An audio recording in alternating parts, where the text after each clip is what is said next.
আজকের ভিডিওটি পঞ্চম ও অষ্টম শ্রেণীর ছাত্রছাত্রীদের জন্য খুবই গুরুত্বপূর্ণ, কারণ 2009 সালের পরে 2025 সালে নতুন শিক্ষাবর্ষতে প্রায় 16 বছর পর পঞ্চম ও অষ্টম শ্রেণীতে পাশ ফেল শুরু হতে চলেছে।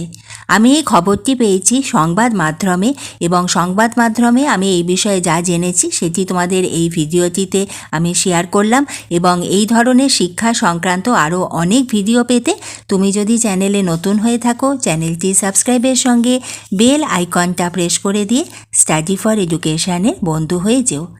আগামী শিক্ষাবর্ষ থেকে পঞ্চম ও অষ্টম শ্রেণীতে ফিরছে পাশফেল প্রথা। সোমবার 23শে ডিসেম্বর 2024 একটি বিজ্ঞপ্তি দিয়ে একথা জানালো কেন্দ্র। সেই সঙ্গে তারা জানিয়েছেন, কোনো পড়ুয়া পঞ্চম বা অষ্টম শ্রেণীতে ফেল করলে সে 2 মাস পর আর একবার পরীক্ষা দেওয়ার সুযোগ পাবে, এবং সেই পরীক্ষায় যদি সে উত্তীর্ণ হয় তাহলে সে পরবর্তী শ্রেণীতে ভর্তি হবারও সুযোগ পাবে। কেন্দ্রীয় শিক্ষা মন্ত্রকের তরফে ফের ব্যাখ্যা দিয়ে বলা হয়, কেন্দ্রীয় সরকার পরিচালিত স্কুলগুলি এবং কেন্দ্রশাসিত অঞ্চলের স্কুলগুলিতে এই নতুন নিয়ম চালু হবে। দেশের 18টি রাজ্যে ইতিমধ্যেই অষ্টম শ্রেণী পর্যন্ত পাশফেল প্রথা চালু রয়েছে, যার মধ্যে পশ্চিমবঙ্গ রয়েছে। কিন্তু প্রধান শিক্ষকদের একাংশ জানাচ্ছেন, পঞ্চম এবং অষ্টম শ্রেণীতে আমাদের রাজ্যে স্কুলগুলিতে পাশফেল ছিল না।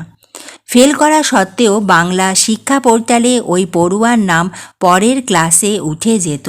এবার যদি রাজ্যে পঞ্চম ও অষ্টম শ্রেণীতে পাশফেল চালু হয় তাহলে রাজ্যকে নতুন করে বিজ্ঞপ্তি দিতে হবে, না হলে অনেক স্কুলের কাছে বিষয়টি ধোঁয়াশা থেকে যাবে।